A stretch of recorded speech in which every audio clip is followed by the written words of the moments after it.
welcome to another episode of the Economic Times Cutting Chai Stories, an initiative by ETH. I am Ashwani Mishra, and as part of this initiative, we bring to you conversations with CXOs over a cup of chai as we speak about their personal and professional lives, learnings, influencers, hobbies, and various other engaging topics.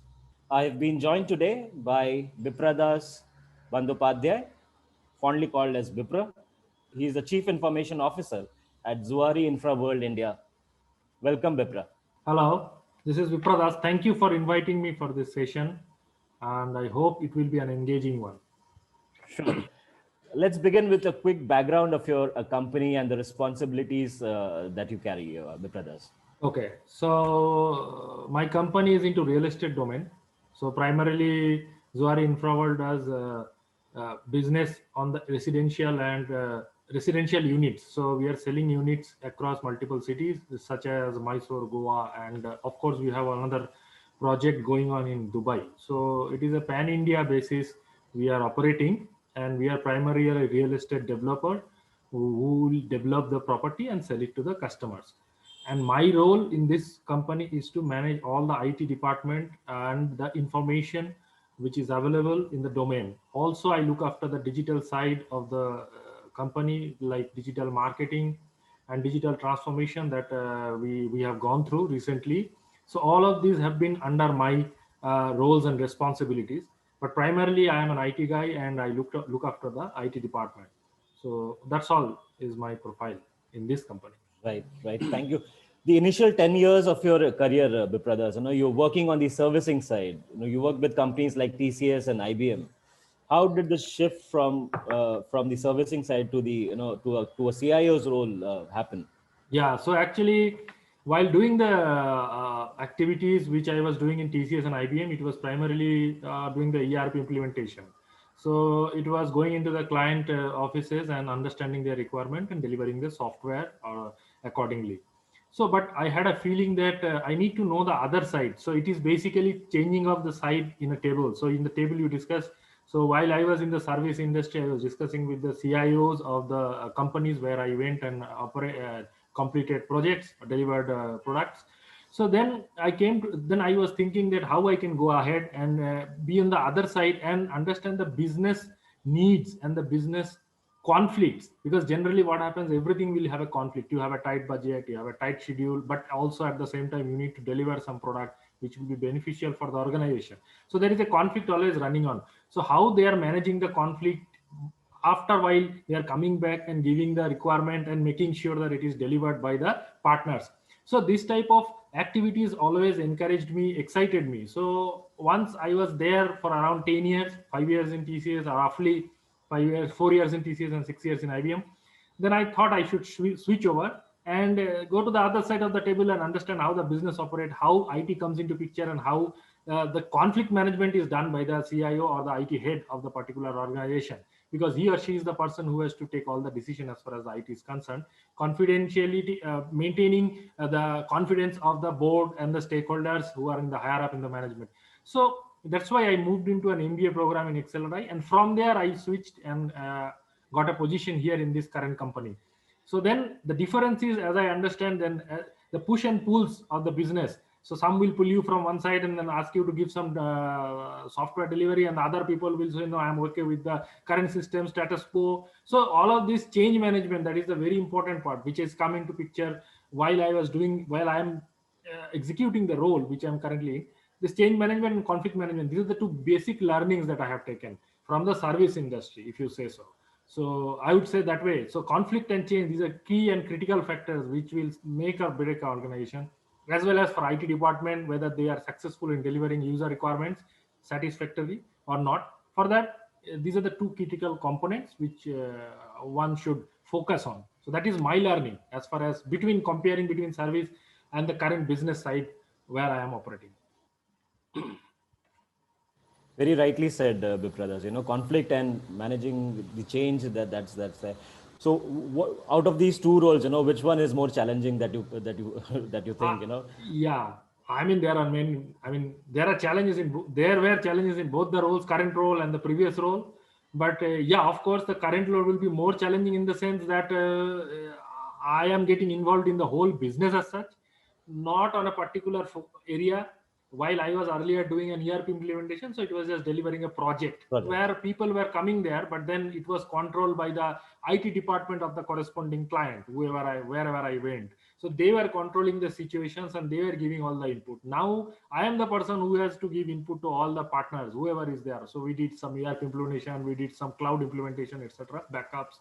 So I had to give the requirement, but how to gather the requirement, that is the basic challenge, because people may not come up and explore and explicitly say their requirements from different departments. For example, HR, for example, sales, okay, projects. So there are many departments, finance, they will have different requirements, but they are not open to explain them properly because they are not working in that way. So you need to explore and get that requirements out from them. So that is the biggest challenge, because once the requirements are there, then further activity is done by the partner. They will deliver it as per the requirement, but then gathering the information, getting it approved by the board or the CEO, these are the challenging aspects. Basically, as I said, I will again go back, conflict management. People have different conflict requirements, conflicting requirements to be managed, plus managing people, because you have to manage both upper side, higher side and lower side. Both side you have to manage, make a 360-degree management. Then only your project will be successful and you will get value out of it afterwards. So that way I would say this role is more challenging compared to the other role. But of course, the other role has a lot of other challenges. I need to go into different industry, understand that, because I did implementation in consumer goods, I did in shipping industry, I did in public healthcare. So there are many places, many organizations. I did in consumer goods, I told, then utilities, I did in power, construction, all these industries I did implementation. So there are nuances in different industries which are there. You need to understand. That is one of the challenge. That was one of the challenge when I was doing that role, because you need to understand the industry. Yeah. Sure. So in fact, I believe you've worked in various geographies as well. Yes. So I went into different locations. Yeah, you are correct. So primarily out of 10 years of my experience in my earlier roles, I was there for around 5 or 6 years. I was outside, around 6 years, you can say. So I started with Japan, then I went into UK, then I went into France and Australia, in between Canada. So these are the places I have visited. So of course, I know like there are challenges while you go outside and do the activities, because we are coming from a different set of value systems and they have different set of understanding of work, how the work will be done, how the work will be managed, how smartly they will do the work without giving more time, sitting more time at office. So these are the basic things. I mean, it may not be related to your professional work as such, but it is a personal learning which I have gathered. Because generally what happens is that in those cases, in those places, they will not be there after 6 o'clock. They will go out from the office. They are very much particular about the work-life balance, which is there coming up in India. But actually, I would say it is still a lot of things have to be done. But that side, those days, I mean, I'm talking about some 5 years ago, 6 years ago, or 7 years ago. Those days people were actually very much particular, and so they will not allow anyone to disturb them after 6 o'clock, for example. Then when holidays, before the holiday they go, before the one day before holiday, they'll switch off their mobile phones, everything, so they are not getting disturbed. And then in holidays you will not touch them for sure. Whatever happens, if something happens urgent also, they will not come. They will have a backup, they'll give you a backup, but then of course they will not like to be interrupted during the holiday, because they enjoy the holidays the more before they come back to the work. Which is very unlike, the way we function. So, in our cases, people will call, even if I get an approved holiday, and I said to all people that I am going for a holiday, people will call and ask questions, get information, try to get something out of it. So this type of thing any of these best practices, that I'm sure, the cultural change is very different, but in terms of the manner in which they work, are you trying to bring them within your organization? Yes. Actually, for example, I think in 2019 we did ERP implementation. During that time we had a buffer, because I came to know from my experience, I am telling, because in all those projects where I did, they keep a lot of buffers in terms of holidays planned, because key users who are participating in the project, they will take holidays, and that is fixed. During the year they will take holiday. It is a fixed only, that is not changed. It's not about small sick leaves. It is a big chunk of days which they go out called as an annual holiday or something like that. So I had to manage that, in the sense I had to make a buffer of that. So similarly here also in the organization, when I'm operating in the project which I have delivered, so there were buffers kept. for people who are participating, because I know some people will take some holidays. There were some plans. So I tried to enforce that best practice, because as far as my department is concerned, and of course I tried to influence the HR department to ensure that you get a planned holiday list during the year, beginning of the year, so that you come to know who are going where at what time, and accordingly you can plan the delivery of the project. So this is one of the best practice. Another is, after 6 o'clock we don't entertain people generally to call back and discuss, because during office hour there is no restriction, people anytime can call back. But then generally after 6 o'clock, we have told in our department at least we will not entertain. But there are remote accesses, as you know, in today's world everything is remotely monitored. So if there is any issue in the IT side, we will monitor, because we'll get alerts, we'll get notifications. Those systems are there. That's what calling and discussing after office hour is actually avoided. At least in my department, I'm successful to avoid that. And these are the learnings I have taken from my international experiences, where people don't allow people to call after 6 o'clock, and because office hour is over, that is their personal time. Don't encroach on that. So these type of things are there. Actually, I'm trying to do whatever is possible in this current context, because nothing, majority of the things, people are now slowly understanding that majority of the things what they do outside is actually beneficial for the organization, and productivity also gets improved. So hopefully in recent times, in future times also it will happen, and hopefully we will see a lot of change in the way how people are managed in the organizations in India.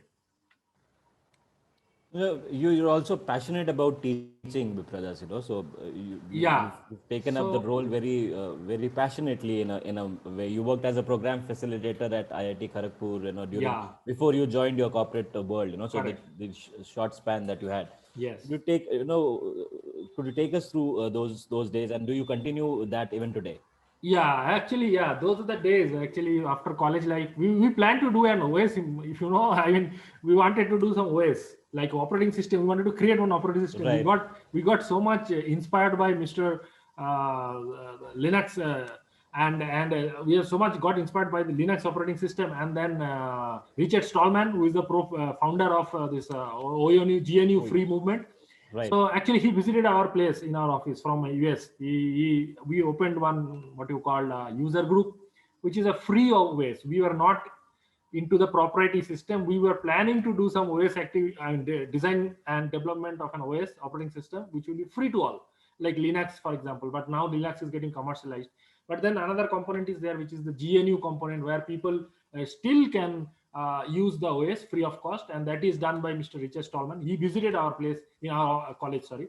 And during that time, we got excited and we thought we'll go for, because teaching will give you a lot of opportunity to explore different ideas, because people will come up different questions. You have to explore, you have to research before you go back to your students. So all of this will give you more knowledge than probably, I would think, in a corporate streamlined focused role you will not get that opportunity.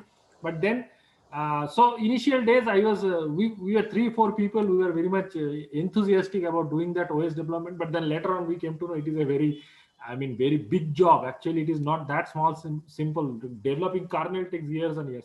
So True. then we went out. Yeah. So basically, and we are not that genius like those people who would have done in 6 months or 1 year period. So the point is, then people have moved out. Then I went and joined the IIT Kharagpur extension center that was in Calcutta, where I taught people about the postgraduate program in database management. Okay. So Okay. that was the course. So then I was a program facilitator, because I was managing the lab and giving them the assignment, reviewing the assignment, etc. As well as when professors were coming and visiting the extension center, I was there to arrange all the facilitate. So that is the name called program facilitator. So I was facilitating their survey visit, their material distribution, plus checking of the copies. People, the students are submitting their examinations. That professors used to delegate to us. So two people were there. Yeah. So that way I learned many things. I would not say it was not a learning experience. It was actually a very learning experience. But then after some time, I came to know like this type of activity. There are no other courses. It was single course was running. And the database management we learned during the college year. So the same thing got extended. So I think, okay, now let us move into a different side of the business and see corporate world, how it operates. That's why I moved to corporate. But again, teaching is my passion. In my college days also, I used to teach people of my junior class, and same level also I used to teach people in my class also. And that is what I like. So currently also I'm doing that. I mean, current Okay. role does not give me that much of time actually to invest. So you But do more of mentoring for others, you know. yes, so I do more of mentoring actually. So people who are coming into like getting connected with me in my professional network, for example, LinkedIn and other places where I am available, so they can contact me and I'll give them mentoring advices as far as the IT strategy, because that's why I'm currently operating IT strategy and the management side, how to manage the change, how to manage the conflict, how to convince your stakeholders, for example, your CXO, like CEOs and board, how to get your influencing power increased. All of this, which I have learned during this period, which I try to give back to the Give it back. society. That is what is my point. Very, very nice to hear that. You know, so in a way, you want to give it back to the society. I believe you were also instrumental in developing the IT strategy for the National Institute of Homeopathy in Yes, Calcutta. yes. This was done when I was in TCS in the year 2005-6. During Okay. that time, I got an opportunity to do a pro bono consulting. One person introduced me to the director of the institute, which is located in Calcutta. So it is an institute plus a medical facility. Facility. So yeah, so put together around 300 odd users were there in the department. So all of them, so earlier they were using all manual books and everything to manage, but then the people got increased because people have started going for homeopathy treatments generally. So then they thought of putting an IT system in place. So then I went there, did a study. I spent around two months of time there, on and off, not on a regular basis, because I was doing the job in TCS also. During that time, fortunately, I was in India. That's why I was Right. able to give time, because otherwise, if generally I used to travel, so then True. I would not give time. And these assignment was a physical face-to-face assignment, because you cannot go from outside and give it, because you have to understand the system, Systems and their processes. requirements, Right. bandwidths, everything was there. So all things I had done, prepared a report given to them, and then later on they implemented, because it's a government organization, so they have to take approval from the Ministry of Ayush. I think Ayush, yeah, Ayush was there during that time only, and then others relevant stakeholders before. So, but as far as my assignment was concerned, I was satisfied because I was able to give them a proper IT strategy which will last for a period of time, considering the number of users which can increase, plus the Right. inflow of the people, patient rather, who will come, and what is the requirement of maintaining the medical records and everything. So it was actually a very fulfilling experience for me during the initial days when I started my learnings in corporate world. So I got this opportunity. Yes. Opportunities, right? So you know, how do you see the role of technology, you know, as a CIO of an organization? Do you also envisage some role that technology can play in the overall scheme of things for the benefit of society in a Yes, manner, yes. you know? Actually, technology has a lot of roles to play. Nowadays, technology is everywhere. But I would say, if given a chance, I would like to focus on one particular activity, which is getting the information out in the public domain. How fast and how cheap the information can be given. For example, in rural area, people can improve their locality only, forget about country and state. First, if they improve the locality, then they go to the taluk and mohalla district. That way, if they That way. progress, So that it's will give you, yeah. more of an outward flow of information Yes, from the yes, citizen to the government yes. anyway. Actually, yes, for that. But then they need to have an input. All input should be there. Anyway, in the corporate world, as we all know, without input, if we take decisions, 90% of the time, the decisions will be wrong. Because without input, without data, without information, we have taken decision. So similarly, in the rural area also, if I say like people can get the information related to their daily life, whatever may be, if they get the information at their fingertips, they will be able to take more correct decisions, which will help in the improvement of the society as such. That is what is the focus should be. Like if you share information is the gold now. I mean, forget about petrol, True. diesel, etc. These are gone. Now information is the gold, current gold. So you have to ensure that information goes out in the places where it is required, so that people can improve, and then ultimately it can improve the society as a whole. Because once the information comes, they will take decisions which will improve their locality, then the city, then the state. That way, country gets improved. So it's an outward information which goes out, to the government. Basically, whoever is the stakeholder, it may be local government, it may be a state government or a central government. So then they can also analyze, because I think there are some lack, or there is some tunnel which is closed in both sides. Right. So where actually we have to open the tunnel and make sure the information flows. Government tries to push a lot of information, but then some information is still not there. Some connectivity issues are there. I think recently central government has announced that in all villages they will give another 3-4 years all high speed internet they will provide. That is a good initiative. Yeah, I would agree, because that is the way it should be. First you give the connectivity, because people will gather information from internet.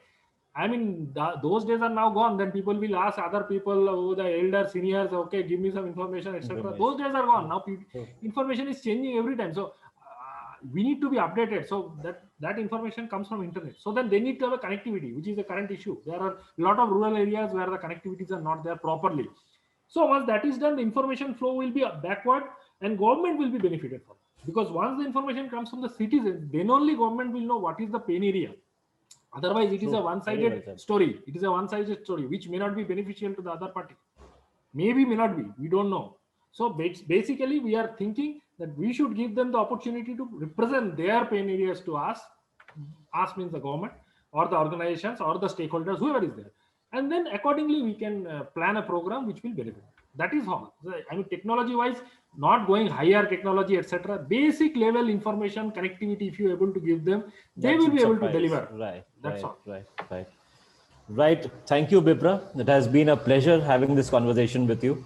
All the best for Zuari Infra and the passion that you have for teaching and giving it back to the society. Yes. I continue to do that after my retirement. Whenever I take out from my corporate life, I continue to. That time I will be more focused on the teaching part. But it is a passion, and I will follow. There is no other choice. All the passion very best. Don't have any choice. Yeah. All the very best to you. Thank you for your time.